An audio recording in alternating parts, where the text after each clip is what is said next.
Bonjour à tous, je suis Sarah Poète, je suis naturopathe et thérapeute psychocorporelle et depuis plusieurs années j'accompagne des personnes qui souhaitent expérimenter le jeûne et c'est vraiment dans ce domaine-là que je pense avoir le plus d'expertise.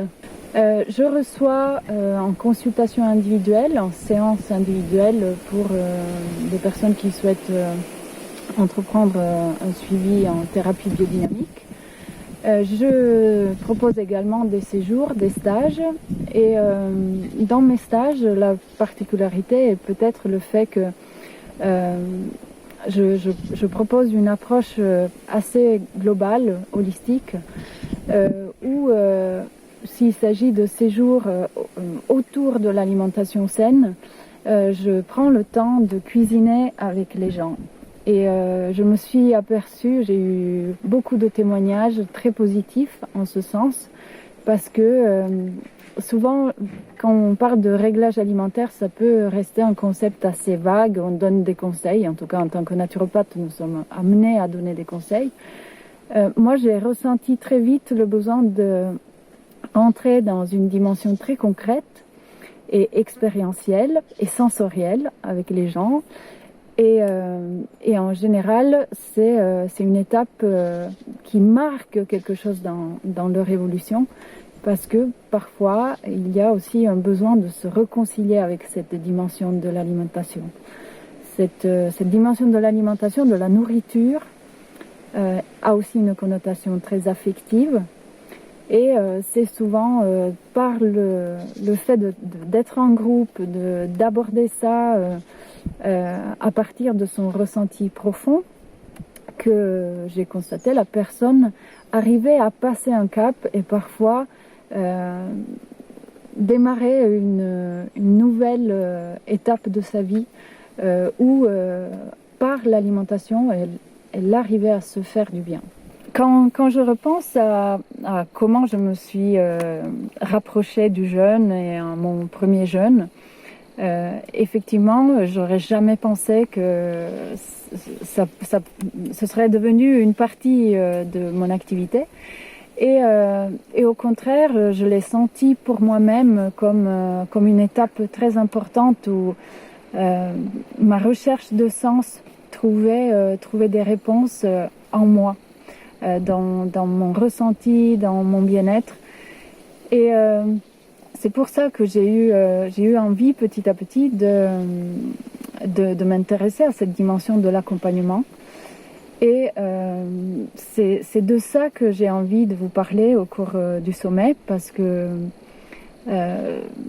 j'ai pu sentir qu'il y avait une dimension très évolutive dans le jeûne, et que c'était un peu comme une traversée initiatique de certaines peurs que nous avons pu vivre petits, les peurs du manque, les peurs de se couper du lien avec notre mère, les peurs du vide, de l'isolement.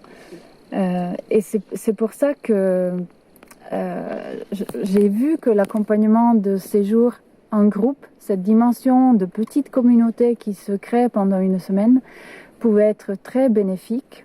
Et je vous expliquerai donc comment j'accompagne les jeûneurs, ce que j'en ai retenu de mes explorations de l'être humain, et surtout quel est l'aspect psycho-émotionnel qui se dégage de cette expérience et qui me semble vraiment très riche de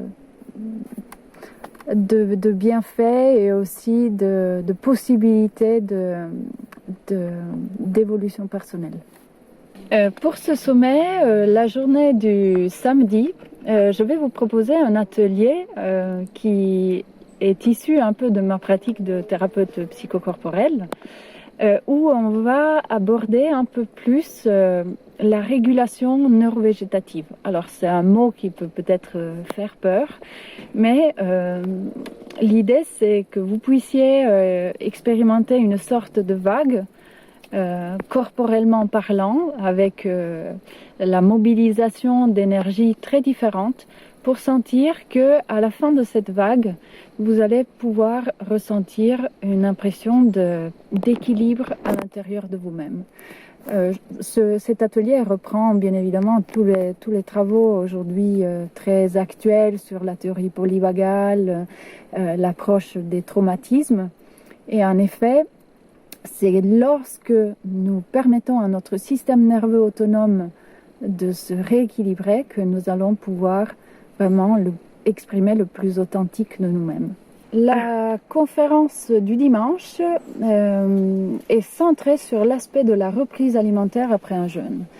Et donc nous avons choisi la phrase de George Bernard Shaw pour l'introduire, parce qu'en effet il s'agit de la phase la plus délicate où après souvent une expérience très positive du jeûne, la personne revient dans son cadre, dans son milieu, dans son contexte, et risque, si elle n'est pas complètement ancrée dans ses bonnes pratiques, de revenir à ses habitudes d'avant. Donc je voulais vous apporter des solutions très concrètes, mon expérience, les témoignages de beaucoup de personnes que j'ai accompagnées, pour que votre reprise alimentaire puisse s'accomplir dans la meilleure des façons possibles.